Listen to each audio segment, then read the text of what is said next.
It's been a bad year for the banks. The CEO of Westpac failed to act immediately after customers used the bank to purchase child abuse material. Peter Wilkinson, should he have resigned before it became so toxic? Absolutely. Yes, he should have. We've been through a Royal Commission already about banks behaving badly, and it was there for everyone to see. And the bank has to consider a number of things here, but one is the public's and the shareholders' feeling about the bank's reputation, which has plummeted even further. Trust in banks is critical, evidenced by CBA doing and NAB doing everything they can to build trust, and it's just been smashed again. The bank has to balance the damage done by sacking a CEO versus the damage done by keeping him. What they could have done, what they could have said as soon as this became apparent to the bank, perhaps even before the authorities announced it, is we are going to have to change the CEO. We are planning a succession process. That avoids either creating the chaos of losing a CEO or the chaos of keeping him.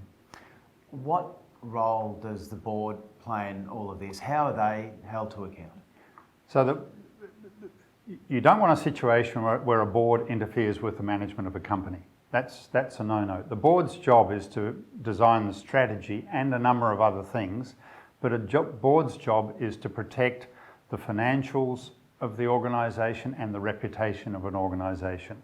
Specifically in this case, the board's charter includes to oversee the identification of and steps taken to address any desirable changes to risk culture.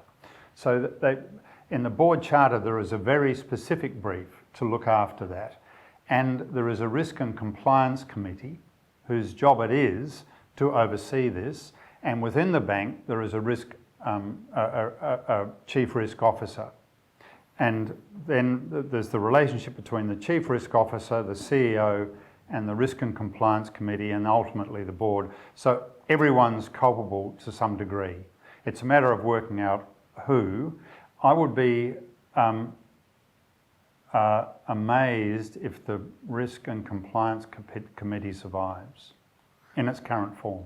The bonuses for Westpac executives have been cut. The public is saying whoop-de-doo. The public's had a gutful, and rightly so. More should be done. Well, really, the bonuses are symptomatic, or a sort of a symptom of the larger problem.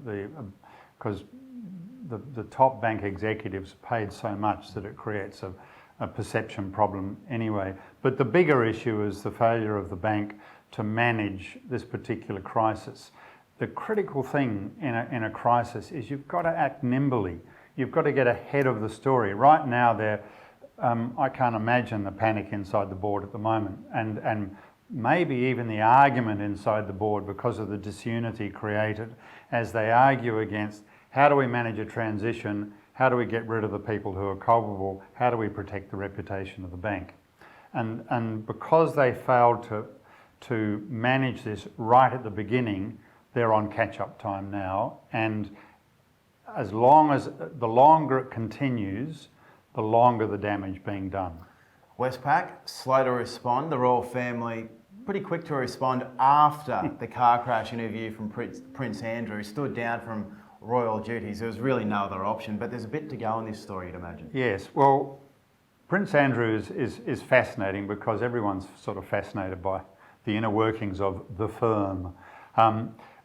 We'll probably never know whether Prince Andrew was advised by the Queen or by Buckingham Palace's PR team to do or not to do that interview, and the degree to which he was media trained and why he stuffed it up so badly.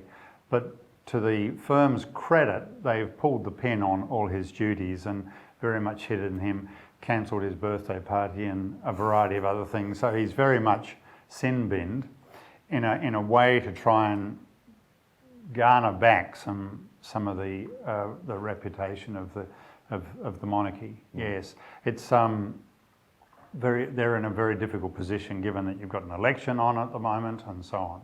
Yeah, no more interviews for Prince Andrew anytime soon. Not for a while. One of the things there, the rumour is that Prince Charles had a big part to play in putting Prince Andrew in the naughty corner, and maybe he's protecting his generation. You know, the Queen is dearly loved even by Republicans. Prince William and Prince Andrew, I beg your pardon, Prince Harry, are also really admired. It's the middle generation that's creating the problem. Absolutely. See you next week.